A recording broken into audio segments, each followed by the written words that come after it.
세 번째 이슈 말씀을 드리도록 하겠습니다. 다시 급증하는 가계대출에 대해서 말씀을 드릴 건데요. 5대 은행의 주담대 고정형 상품 고시금리 구간이 지금 2%대 후반까지 내려왔습니다. 가장 좋은 조건에서는요. 2%대 후반의 금리가 말이나 됩니까? 기준금리가 3.5%고 오늘도 동결한 거 아시죠? 오늘 기준금리 동결했습니다. 오늘도 동결해서 3.5%인데 7일물 환매조건부 채권금리가 중앙은행에서 정한 7일짜리 대출이 3.5%인데 40년 빌리는 게 2.9%인 게 말이나 되냐는 거예요. 말도 안 되는 상황이 지금 벌어지고 있습니다. 요거에 대해서 어떻게 생각해야 되냐? 그리고 요 금리가 나오는 거는 고정금리 상품이라는 거고 요 고정금리 상품이 왜 이렇게 낮아졌냐에 대한 얘기를 근본적인 원인으로서 말씀을 드려야 되는데요. 일단 첫 번째 요인으로는 앞으로 금리가 낮아질 거잖아요. 올해만 2번 낮출 거라고 얘기를 하고 있고 내년에 뭐 2-3번 더 낮추면 내년에 2%대까지 떨어질 거다라는 얘기가 지금 주류 의견입니다. 주류 의견이기도 한 상황에서 이 고정금리 같은 경우는 만약에 지금 이렇게 팔았더라도 금리가 내려가면 은행 입장에서는 계속 요금리로 받을 수가 있다 보니까 금리 내려갔을 때까지 생각하면 요게 지금 파는 게 나쁘지 않다라고 판단할 수 있는 요소가 된다는 거죠. 이제 금리가 내려간다라고 얘기하는 게 보편적인 주류 의견이죠. 그래서 이제 고정금리 대출 금리가 내려가고 있다라고 얘기를 하는데 여기에 대해서 좀 더 근본적인 원인이 있습니다. 뭐냐면요. 또 정부가 뭔가를 했어요. 4월 3일 날 배포됐던 보도자료입니다. 금감원의 보도자료인데 금융권의 주택담보대출 구조를 개선하기 위한 신행정지도를 시행하겠다라고 얘기를 했어요. 여기서 얘기한 게 뭐냐면 원래 이제 대출을 내줄 때 장기대출이 전체 대출의 71% 정도는 순수고정이나 주기형이나 혼합형 정도로 만들어 놔라 라고 원래 주문을 해놨었어요. 근데 이번에 새로 나온 게 뭐냐면 순수 고정형, 주기형은 5년마다 바꾸는 겁니다. 그러니까 고정금리 대출의 비중을 전체 주담대의 30%까지 맞춰라 라고 요구를 한 거예요.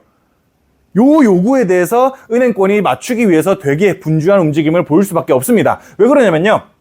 일단 국가 입장에서는 세계은행연합이 있죠. 전 세계 금융시장의 자본 건전성을 위해서 바젤3라는 거를 운영을 하고 있고 우리나라도 그 바젤3 협약에 맞추기 위해서 노력을 하는 거의 일환이에요. 고정금리가 많으면 많을수록 금리 변동에 의한 스트레스가 적어질 수밖에 없으니까요. 그래서 고정금리를 높이는 게 스트레스를 줄이기 위한 노력이라고 말씀드릴 수는 있는데 문제는 뭐냐? 너무 급하다는 거죠. 너무 급하게 이렇게 바뀌어가는 과정 속에서 코로나 터지기 전까지만 해도 우리나라 전체 주택담보대출의 90%가 변동금리 대출이었습니다. 고정금리를 거의 안 받았던 사람들이에요. 근데 갑자기 30% 비중을 고정금리로 맞추라고 하면 그걸 맞출 수가 있겠습니까? 특히나 지금 상황은 또 얼마나 웃긴 상황이냐면 앞으로 금리가 다들 떨어질 거라고밖에 생각을 안 하고 있잖아요. 내년에는 2%대까지 갈 거라고 사람들이 생각하는 시점에서 고정금리 대출을 받겠습니까? 내년에 2% 갈 건데? 변동금리 하는 게 낫지. 왜 고정금리를 받습니까? 그러다 보니까 이게 문제가 되는 거죠. 사람들은 다 변동금리 대출을 받고 싶은데 은행 입장에서는 지금 고정금리 대출을 팔아야 되는 상황이 된 겁니다. 수요가 없으면 당연하겠지만 공급을 늘릴 수밖에 없는 거겠죠. 그러다 보니까 요 고정금리 대출에 대한 금리가 이렇게까지 압도적으로 떨어질 수밖에 없는 거죠. 요쯤 되면 금리가 2%까지 떨어져도 요 정도면 뭐 매력 있지 않나 라고서 들어오는 수요가 생길 수밖에 없는 거죠. 그래서 요게 사실 가장 근본적인 원인이 됐다라고 말씀을 드릴 수가 있겠습니다. 올해 말까지 30% 고정금리 대출 비율을 맞춰라 라고 주문한 게요. 그러다 보니까 이 진짜 미쳤습니다. 이 나라는 정말 대단한 나라인 것 같은데 대출 금리가 2%까지 떨어지니까 불과 한 달 만에 5대 은행의 가계대출이 703조에서 710조로 7조가 늘었습니다. 5대 은행이 이 정도로 는 거면 다른 2금융, 3금융까지도 생각하면 어떨지는 잘 모르긴 하겠지만 일단 시중은행이 이 정도 늘었으면 딴 데도 늘었을 가능성에 대해서 한 번쯤은 생각을 해봐야 될 것 같고요. 그래서 불과 한 달 사이에 전체 대출 금액의 1%가 늘어난 거예요. 어마어마합니다. 그 와중에 대부분이 주택담보대출로 늘어났다라고 말씀을 드릴 수가 있겠습니다. 그러니까 당연히 집값 또한 엄청나게 상승세를 탈 수밖에 없게 되는 거겠죠. 갑작스럽게 유동성이 엄청나게 유입되는 상황이면 당연히 집값으로도 많이 몰릴 수밖에 없겠죠. 근데 제 생각에는요 좀 재밌는 것 같아요. 전체 대출이 한 달 만에 1%가 늘어날 정도면 주담대도 마찬가지죠. 주담대는 거의 1.5% 늘어났습니다. 이렇게 늘어날 정도면 이게 0.2%? 아무리 서울이라도 0.2%밖에 안 는다는 게 말이 되나? 라는 생각이 좀 들거든요. 그래서 저는 이제 여기서 혼자 한 생각이에요. 오피셜한 건 아닙니다. 주담대라는 게 보통 이제 우리는 집을 사기 위해서 주담대를 받는다라고 생각을 하잖아요. 근데 기존의 집을 갖고 있는 사람도 주담대를 받을 수가 있습니다. 기존의 집을 갖고 있는 사람이 주담대를 받아가지고 그걸로 뭘 사든 본인의 마음인 거죠. 그래서 요 늘어난 주담대 비중이 온전히 주택에만 유입됐을까라는 생각은 요걸 봤을 때 좀 안 들게 되더라고요. 가계대출이 순식간에 한 달 만에 1%가 늘 정도면 부동산 가격은 더 많이 뛰어야 된다라고 저는 생각해요. 물론 이것도 서울이나 수도권 극소지방에 한정돼서 올라간 거긴 하지만요. 지방은 진짜 여전히 박살나고 있습니다. 그럼에도 불구하고 늘어난 대출에 비해서는 적게 오른 것 같다라는 개인적인 생각이 들어요. 그러면 다른 사람들이 받은 주담대는 어디로 갔을까? 요거에 대해서도 한 번쯤은 생각해 볼 만한 포인트가 되는 것 같습니다. 최근에 이제 자산 시장이 엄청나게 많이 올라가고 있잖아요. 부동산뿐이겠습니까? 모든 자산이 많이 올라가고 있는데 그 또한 이 주담대가 늘어난 것과 연관이 있을 수도 있겠다라는 개인적인 생각이 조금 들기는 했었고요. 어쨌든 간에 이렇게 부동산이 급등을 하는 모습을 보니까 정부가 또 화들짝 놀라가지고, 그러니까 풍선 효과인 거죠. 정부는 고정금리 대출을 30%까지 늘리라고 주문은 했지만 니네 그렇다고 해서 금리 낮게 팔아도 돼라고 말한 건 아니었습니다. 은행들이 정부의 높으신 의도를 몰라보고서 너무 금리를 낮게 팔아버린 거예요. 그러다 보니까 금융당국은 은행권 가계대출 지금 덜해라 라고 자제를 요청을 하고 있습니다. 풍선 효과에 의한 거지만 어쨌든 간에 정부가 원하는 방향성은 아니라는 점에서 이게 또 정부 입장에서 되게 난처한 곤란한 상황이 연출되고 있다. 그러는 와중에 또 재밌다고 표현해야 될지 모르겠는데 흥미로운 점은 또 뭐냐? 양극화는 계속해서 극심해지고 있다는 거예요. 자산시장은 계속해서 상승하고 있지만 지금 먹고 사는 사람들이 죽어나가고 있습니다. 일반적인 근로자의 비중이 미국 같은 경우도 그렇고 60-70% 정도 됩니다. 일반적인 선진국은 60-70% 정도가 되는데 우리나라는 기형적으로 자영업자 비중이 높아요. 우리나라는 자영업자 비중이 50% 정도 됩니다. 그러니까 되게 자영업자 비율이 높은 나라입니다. 이런 자영업자들이 정말 죽어나가고 있어요. 그나마 수도권은 상황이 낫습니다. 자영업자 대출 연체액이 지금 사상 최초로 10조에 달했다라고 얘기를 해요. 그 와중에 이제 그나마 수도권은 나은 게 뭐냐면 지방은행은 진짜 작살나고 있습니다. 일단은 지금 폐업하는 건설사들도 보면요, 다 지방 건설사들이거든요. 너무 양극화가 수도권 중심으로만 몰리다 보니까 지방은 정말로 심각한 상황이에요. 지방은행의 연체율은 금융위기 때보다 심각하다고 얘기를 하고 있고, 뭐 고금리가 장기화되고 뭐 PF 부실이 직격탄을 받아서 뭐 6거 평균이 0.86이고 역대 최고라는 얘기들이 나오고 있습니다. 저도 이제 지방 사람이잖아요. 경상도 사람인데 제가 사는 곳에 이제 구미공단, 대구공단 이렇게 공단들이 몇 개 있거든요. 거긴 진짜로 공장들이 폐업을 정말 많이 하고 있어요. 정말 지방은 심각한 상황인데 요 심각한 상황을 보여주는 무역 관련 데이터들이 있습니다.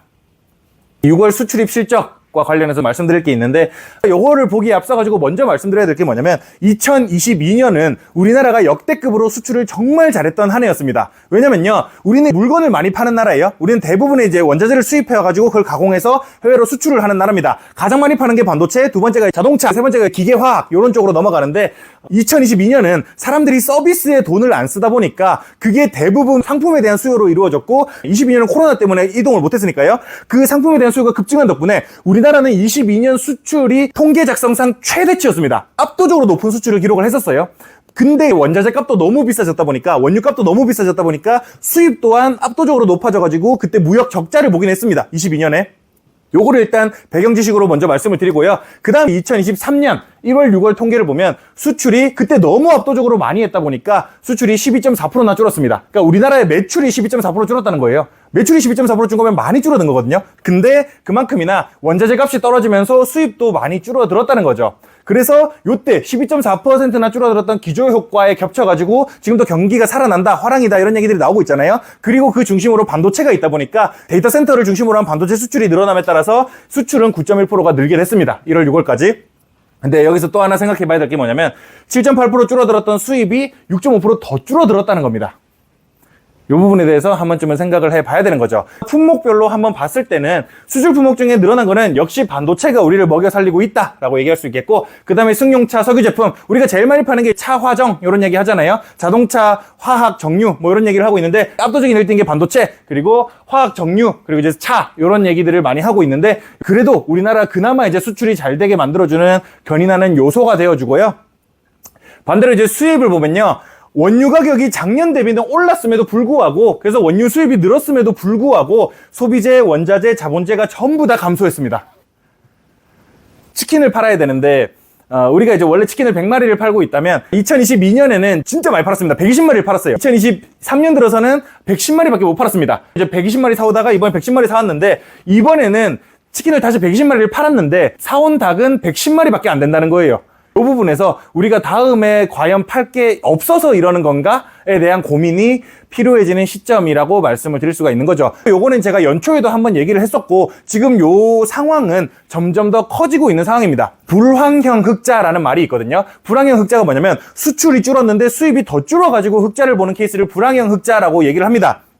그래서 따지고 보면 22년은 호황형 적자라고 얘기를 할 수가 있겠고요. 2024년은 불황형 흑자는 아닙니다. 왜냐면 수출이 늘었으니까. 근데 그 전에 기저 효과로 너무 줄었기 때문에 늘어난 거에 과연 좋은 걸까? 그리고 이 메모리 반도체 혼자서 다 해먹는 요 상황이 양극화를 점점 심화시키지는 않을까? 그래서 이 반도체를 만드는 회사들 중심의 부동산이 앞으로 좀 유망하지 않을까라는 생각이 또 조금 드는 것 같아요. 앞에 부동산 얘기랑 연관해서 해보자면, 그래서 경상도 지역, 뭐 그나마 울산? 포항? 이쪽은 그나마 좀 살 수도 있겠는데, 경상도, 전라도, 어디 충청도 다른 지역들은 웬만하면 쳐다도 보지 않는 게, 그러니까 투자를 생각한다면 쳐다도 보지 않는 게 좋지 않겠나, 부동산 측면에서도. 그리고 살 거면 어떻게든 반도체 회사 근처에 있는 곳에 집을 사야 되는 거 아닌가라는 생각이 조금 들게 만드는 지표들이 나온 것 같습니다.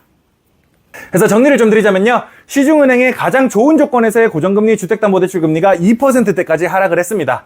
금리 인하 기대와 금융당국의 주담대 고정금리 비율 규제 신설이 맞물려서 울며 겨자 먹기로 판매를 할 수밖에 없었고요. 그러자 불과 한 달 사이에 시중은행 가계대출 703조의 1%가 폭증을 하면서 대부분이 주택담보대출이 증가했다는 점, 금융당국은 부랴부랴 시중은행에 시정을 요구하고 은행권은 다시 금리를 인상하려는 움직임을 보이고 있습니다.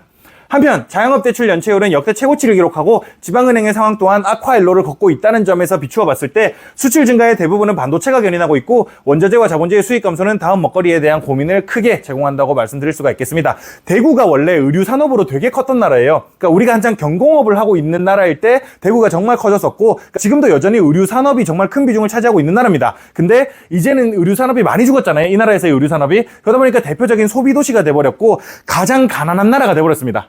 대구가 가난한 나라가 아니라 가난한 지역이 돼버렸습니다. 재밌는 포인트예요. 그런 관점으로 생각해 봤을 때 다른 지역들 또한 반도체가 있지 않다면, 자동차가 있지 않다면 쉽지 않을 가능성이 앞으로는 더 높아지겠다. 그래서 요 추세대로 5년 10년을 간다? 그러면 진짜 한국도 서울 경기도를 중심으로 한 도시국가화가 될 가능성이 높다는 점에 대해서 한 번쯤은 생각을 해봐야 될 것 같습니다. 그러니까 지금 당장은 아니더라도요, 5년 뒤 10년 뒤의 미래가 어떻게 될지는 요거를 기반으로 한번 생각을 해보면, 그러니까 우리의 산업 구조를 기반으로 생각을 해보면 대략적으로 유출을 해볼 수 있지 않을까 싶습니다. 혹시 궁금하신 거 있으세요?